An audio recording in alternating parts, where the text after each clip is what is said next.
28 मई 2023 दो तरह की तस्वीरों से इंटरनेट अटा था। एक नए संसद भवन का भव्य उद्घाटन, दूसरी उसी संसद भवन की तरफ मार्च करते पहलवान जिन्हें दिल्ली पुलिस द्वारा हिरासत में लिया गया, उन पर एफआईआर हुई, दंगे फैलाने का आरोप लगा। राजधानी दिल्ली से आई इन दो तस्वीरों पर खूब बहसबाजी हुई, सवाल उठे, न्याय की मांग तेज हुई। पहलवानों ने अपने मेडल्स को गंगा नदी में बहाने के लिए हरिद्वार भी कूच किया। भारतीय किसान यूनियन लीडर नरेश टिकैत के समझाने पर उन्होंने ऐसा नहीं किया। उसके बाद सरकार को 5 दिन का अल्टीमेटम भी दिया गया। फिलहाल मामले को लेकर महापंचायत बुलाई गई है ताकि आगे की रणनीति तय हो सके। केंद्रीय खेल मंत्री अनुराग ठाकुर कह रहे हैं कि पहलवानों को सुना जा रहा है, मामले की जांच चल रही है, खिलाड़ियों को इंतजार करना चाहिए और मामले पर राजनीति नहीं होनी चाहिए। एक और बयान सामने आया स्मृति ईरानी का। उन्होंने कहा कि बबीता फोगाट पहलवानों का समर्थन क्यों नहीं कर रही हैं जबकि वो उनके परिवार के सदस्य हैं। उधर कैसरगंज से भाजपा एमपी ब्रजभूषण शरण सिंह ने फिर से वही बात दोहराई, अगर मेरे ऊपर लगे आरोप सिद्ध होते हैं तो मैं फांसी लगा लूंगा। साथ ही ऐलान हुआ अयोध्या में होने वाली एक रैली का, जिसका नेतृत्व स्वयं ब्रजभूषण शरण सिंह करने वाले थे। हालांकि बाद में ये रैली कैंसिल हो गई। इस रैली में साधु संतों के शामिल होने की बात मीडिया रिपोर्ट्स में सामने आई थी। मांग पॉक्सो एक्ट में संशोधन, यानी काफी कुछ कहा जा रहा है, सुना जा रहा है, हो रहा है। पहलवान अब किस दिशा में जाएंगे, भारत के स्पोर्ट्स इकोसिस्टम के लिए आगे क्या क्या चुनौतियां हैं, इस मामले में जांच कितनी तेजी से होगी, न्याय कितना तेजी से होगा, महिला खिलाड़ियों पर इसका क्या असर होगा, ये कुछ बड़े सवाल हैं जिनका जवाब ढूंढा जाना बेहद जरूरी है।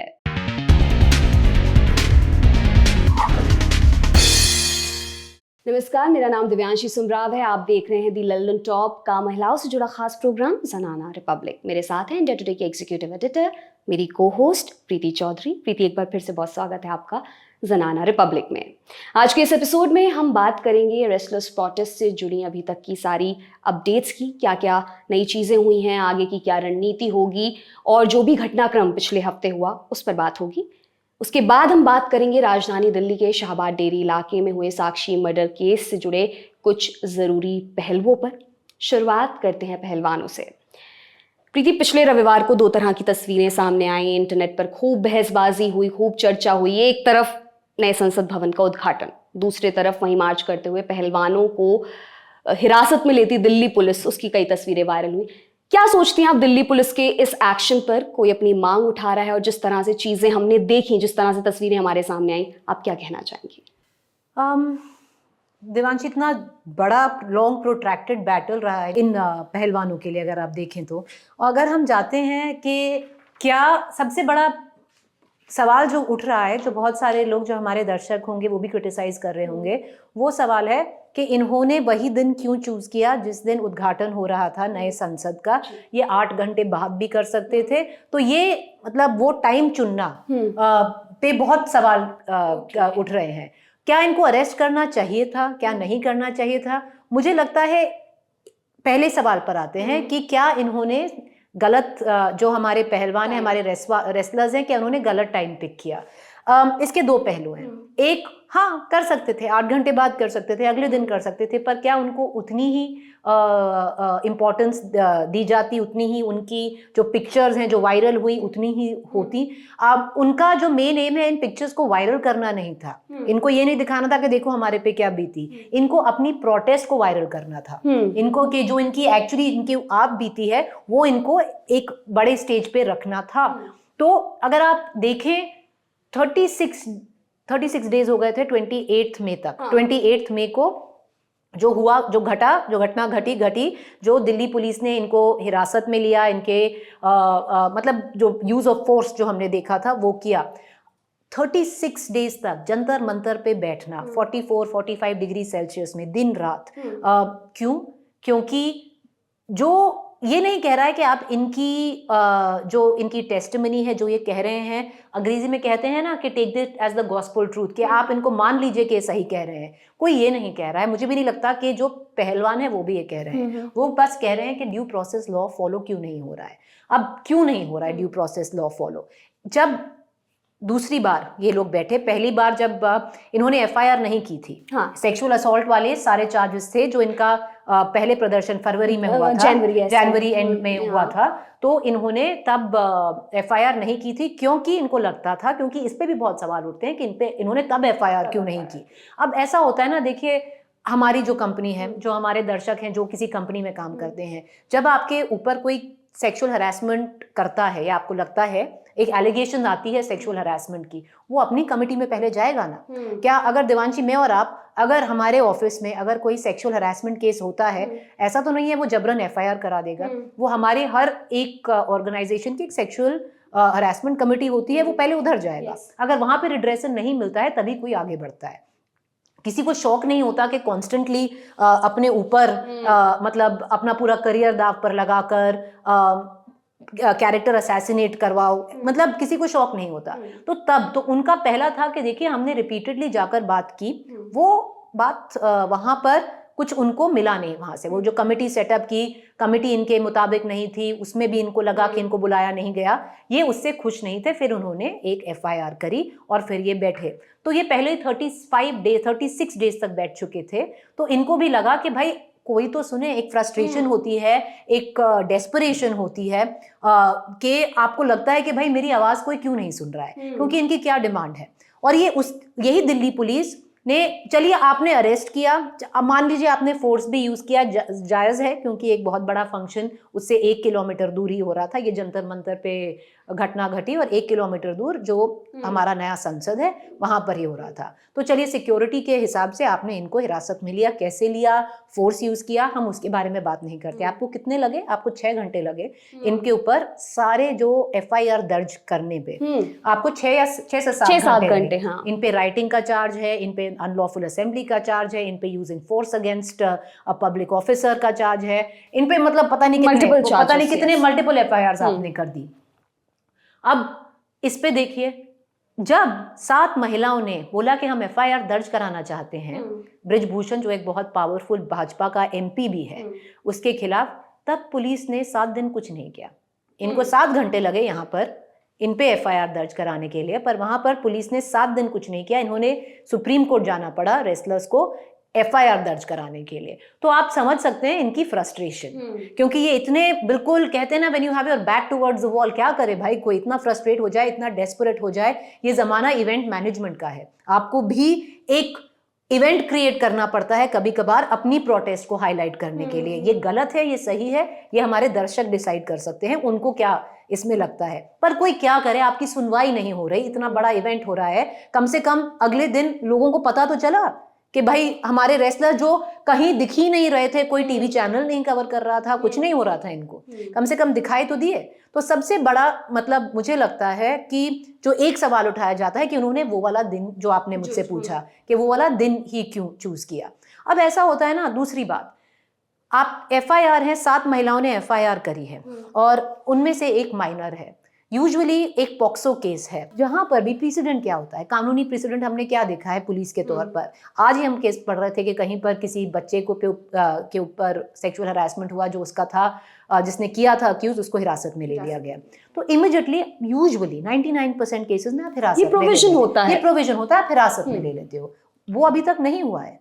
तो अब इतना पावरफुल आदमी जो बाहर है, वो केस को तो अफेक्ट करे। हर आए दिन बृजभूषण के हमारे व्यूअर्स भी स्टेटमेंट पढ़ रहे होंगे। हाँ, तो अब एक ये बहुत बड़ा सवाल आ जाता है कि अभी तक हिरासत में क्यों नहीं लिया। अभी तक देवांशी, मैं और आप जब भी हम अपने दर्शकों से बात करते हैं, हमारे दर्शक भी जब पढ़ते होंगे sexual harassment charges, sexual complaints, क्या सेक्सुअल हरासमेंट चार्जेस। आज जो एफआईआर दर्ज हुई हैं 7 महिलाओं ने, रेसलर्स ने, उनकी डिटेल्स आई हैं। पर ये बोलना पड़ेगा, बार बोलना पड़ेगा, डिटेल में बताना पड़ेगा कि भाई ये चार्जेस हैं, ये एलिगेशंस हैं इस आदमी के ऊपर। और वो एलिगेशंस ऐसी हैं कि ये 7 महिलाएं हैं, ये 7 महिलाओं ने मतलब गोल्ड तक जीते हुए हैं इनमें से किसी ने, बहुत ही बड़ी वर्ल्ड चैंपियनशिप्स में।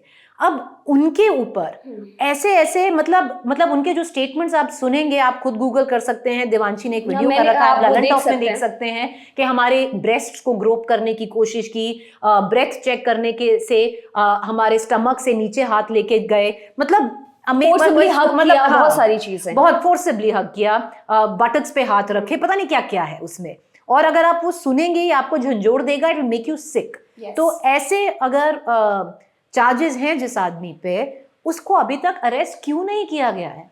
As simple as that. एक बड़ा सवाल क्या है, इस पे क्यों नहीं अरेस्ट किया गया है? तो आप चाहे बहुत सारे लोग हैं कि भाई पॉलिटिसाइज हो गया है, इतनी पॉलिटिकल पार्टीज जुड़ गई हैं।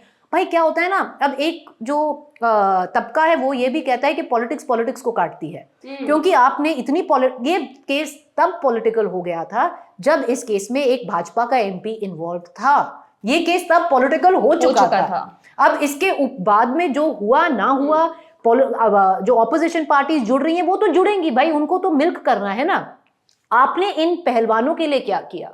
जब एक भाजपा का एमपी था, पॉलिटिक्स तो तब से शुरू हो गई है इस केस में। वो एक के बाद एक पॉलिटिकल बयान दे रहा है, वो कैरेक्टर असैसिनेट कर रहा है।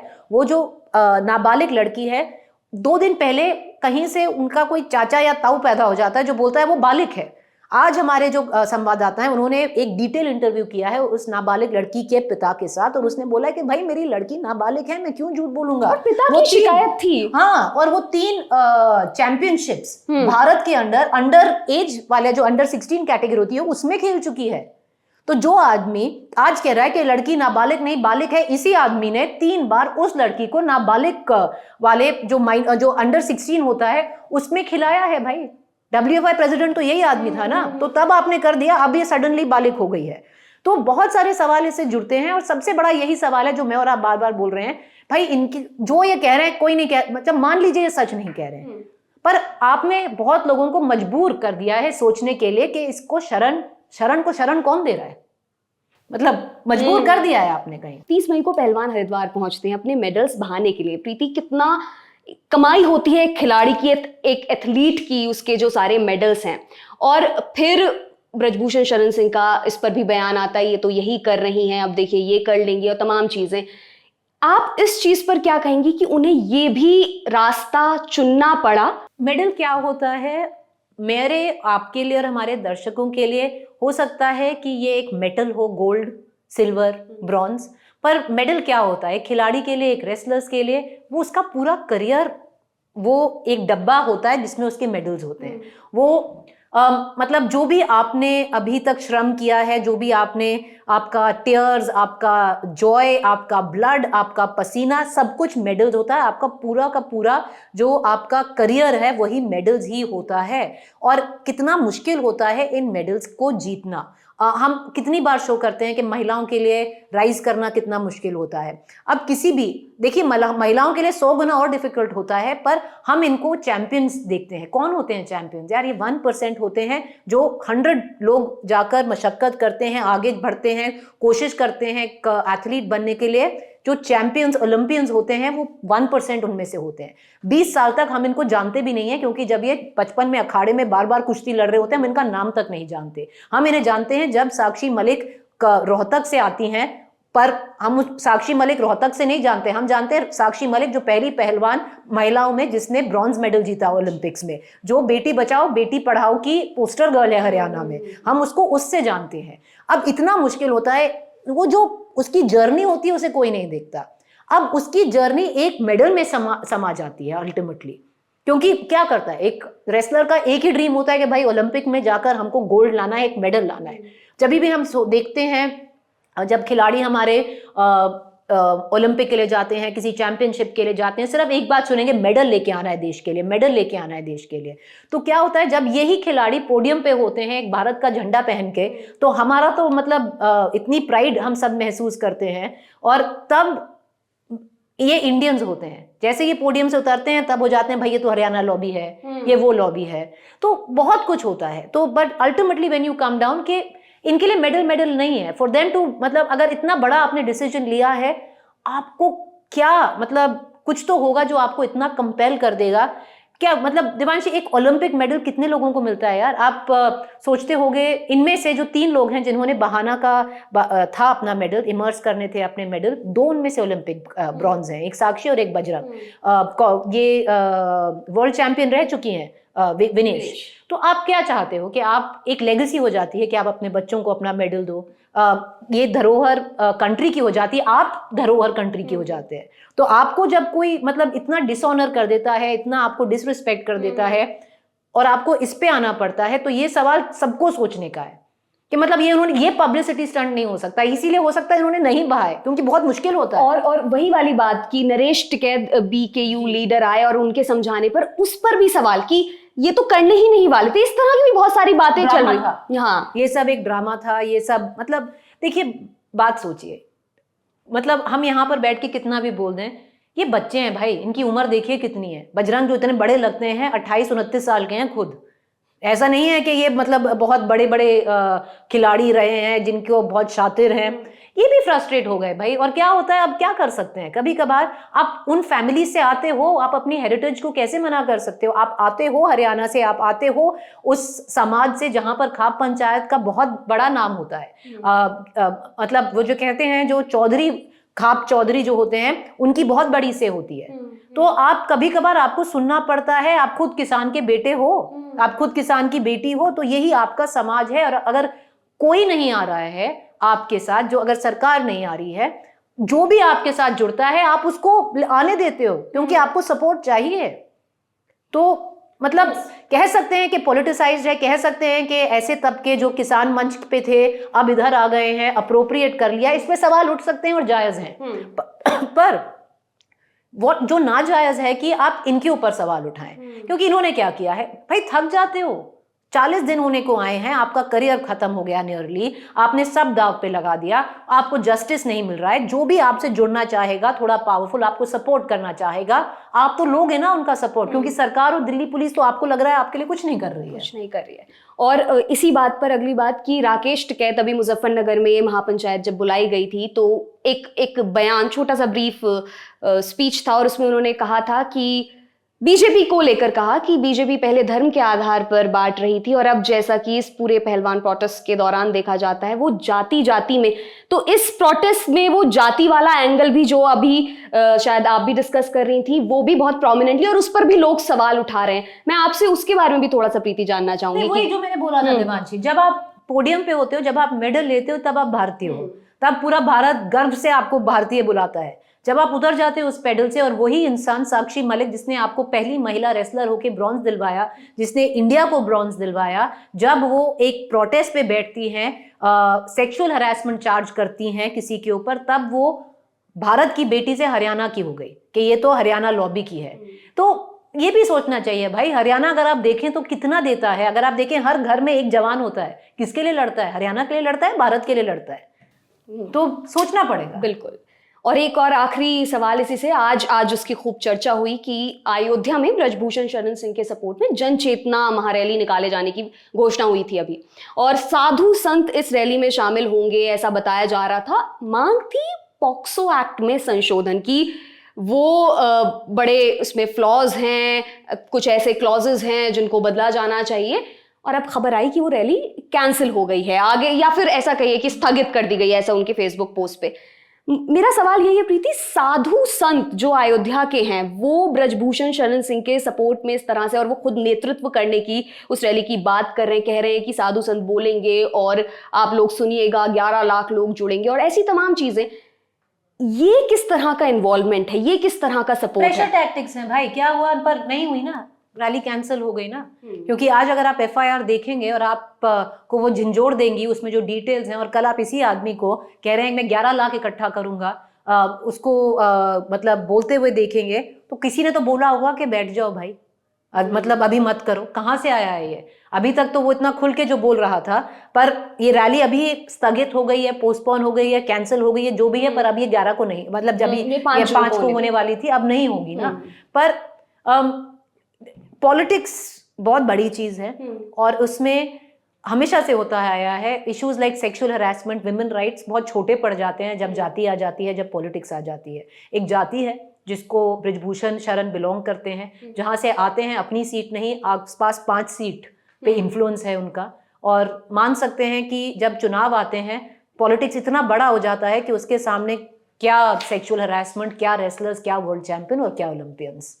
जी, बहुत बहुत शुक्रिया प्रीति कि आपने जो भी अपडेट्स आए, जो भी पिछले हफ्ते हमने पूरा घटनाक्रम देखा, जो पहलवानों की जो प्रोटेस्ट है, जंतर मंतर खाली करा दिया गया है, आगे क्या रणनीति होगी पहलवानों की, इस पर सभी की नजरें इस वक्त टिकी हुई हैं। आगे क्या होगा वो तो वक्त ही बताएगा, लेकिन हम उम्मीद करते हैं कि न्याय तेजी से हो, क्योंकि महिलाओं से जुड़ी जो भी चीजें होती हैं, जो भी केसेस होते हैं, उसमें न्याय जितनी देर तक अटकता है उतना ही आगे आने वाली महिलाओं के लिए मुश्किल होता है। क्या होगा जो रेसलिंग में और महिलाएं आना चाहती हैं, क्या उनके पेरेंट्स सोच रहे होंगे, क्या वो इस तरह का पूरा जो सिनेरियो इस समय बना हुआ है उससे हमारे जो पूरे स्पोर्ट्स इकोसिस्टम पर क्या असर पड़ेगा, इन सब सवालों के जवाब जानने भी बहुत जरूरी हैं। आगे बढ़ते हैं। अब आते हैं उस मर्डर केस पर जिसने राजधानी दिल्ली को हिलाकर रख दिया। साक्षी एक 16 साल की लड़की जिसे उसके ही एक्स बॉयफ्रेंड साहिल ने बेरहमी से मार दिया, खुलेआम। लोग तमाशबीन बने रहे। दिल्ली के शाहबाद डेयरी इलाके की इस घटना का एक सीसीटीवी वीडियो भी वायरल हुआ जो बेहद डरा देने वाला है। फिलहाल साहिल को गिरफ्तार कर लिया गया है और इस मामले में इन्वेस्टिगेशन जारी है। प्रीति, एक चीज होती है जब भी हम इस तरह के केसेस देखते हैं, हमने आफ्ताब के केस में देखा क्रूएलिटी, ये इतनी बर्बरता से कोई, ये सबसे बड़ा सवाल रहता है, कोई इतनी बर्बरता कैसे कर सकता है, ये कहां से आती है। मैं आपसे जानना चाहती हूँ, आप इस पूरे मामले पर क्या सोचती हैं कि कोई इतना क्रूएल कैसे हो सकता है कि उसको बिल्कुल डर ना हो, या फिर उसने उस रिजेक्शन को, जो वो ब्रेकअप हुआ या ऐसी चीजें हुई, उसको इतना दिल पे ले लिया कि वो ऐसी चीज कर गया। देवांशी, मैं भी बहुत बार सोचती हूँ, पर मुझे ऐसे ही लगता है जब भी ऐसे केसेस आते हैं, मुझे एक्चुअली लगता है थोड़ी साइकोपैथिक टेंडेंसीज इन लोगों में होती हैं।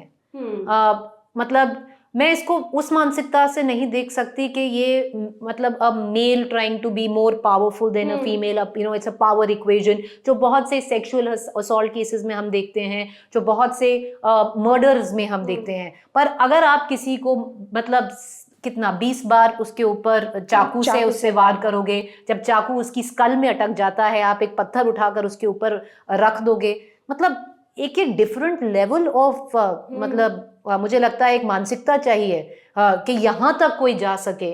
और वो मुझे लगता है सिर्फ आई मतलब मैं गलत भी हो सकती हूँ, but I think these are psychotic tendencies. एक और दूसरी चीज इस केस में उभर कर सामने आई, जिसे बहुत लोग बाई स्टैंडर्ड इफेक्ट की को लेकर समझ रहे हैं कि ये पूरा वाकया होता रहा और लोग जो वहां पर सारे मौजूद थे, जो देख रहे थे, उन्होंने रोकने की कोशिश भी नहीं की। आधा घंटा बाद पुलिस को इन्फॉर्म किया गया, पता चला। क्या ये लोगों में संवेदनशीलता कम हो गई, या फिर आप इसका कुछ और वजह सोचते हैं? आपको क्या लगता है? देवांशी, मैं सोचती हूँ कि हम उस कंट्री से आते हैं जहाँ पर अगर एक्सीडेंट हो जाए, जिसका एक्सीडेंट हो उसको कोई अस्पताल ले जाए, वो ले जाने वाले को ही आप पकड़ लेते हैं। एक मुहिम चली थी जिसमें बार बार बताया गया कि आप प्लीज एक्सीडेंट वालों को लेके आइए, हम आप पे कोई केस नहीं करेंगे, आप एक मतलब गुड समैरिटन कहलाएंगे। तो अगर मानसिकता ऐसी है जहाँ पर, आप क्या कर सकोगे यार, क्योंकि आपको चलते चलते बहुत बुरा लगता है कि लोग बस देखकर तमाशा देखते हैं, वीडियो बनाते हैं और निकल लेते हैं। पर एक ऐसा भी है कि अगर जो कोई करना चाहे, जो इंटरवीन करना चाहे, वो कर नहीं सकता क्योंकि उसको डर लगता है कि भाई अगर ये मतलब इसके हाथ में चाकू है, इसने मुड़कर मेरे पे वार कर दिया जैसे ये इस पे कर रहा है, और मेरे बाल बच्चे हैं, कौन है होगा इनको सपोर्ट करने वाला? हमारा कोई सपोर्ट सिस्टम ऐसे नहीं है गुड समैरिटन्स का। ऐसा नहीं है कि इसमें सरकार उतर के इसको इनाम दे कि आपने किया है। तो एक हमको मतलब जैसे वो मानसिकता बदली है, अभी काफी कुछ बदल गया। अगर हम एक्सीडेंट देखते हैं रोड पर, और बहुत लोग हैं जो उतरकर हेल्प करते हैं जो पहले नहीं करते थे, क्योंकि एक मुहिम छिड़ी थी और चली थी, बार बार बोला गया था कि आप गुड समैरिटन हैं, आप पे केस नहीं होगा। तो एक नैरेटिव भी आपको सेट करना पड़ेगा कि मतलब देखिए हम हैं, बस आप अकेले नहीं हो। तो बहुतों को ये डर लगता है। पर हाँ, जो लोग मतलब मुझे वो कहते हैं ना वाइकेरियस वॉयरिज्म इतना ज्यादा हो गया है सोशल मीडिया के, उससे कि आप वीडियो बना लेते हैं, आप डाल देते हैं और आपके मतलब कान पे जू नहीं रेंगती कि क्या हो गया। बहुत बहुत शुक्रिया प्रीति, आपने इन दोनों मसलों पर आज डिस्कस किया, अपने विचार बताएं। हम अपने दर्शकों से मिलेंगे अब अगले हफ्ते कुछ जरूरी मुद्दों को लेकर महिलाओं से जुड़े। तब तक के लिए आप देखते रहिए दी लंदन टॉप। बहुत बहुत शुक्रिया।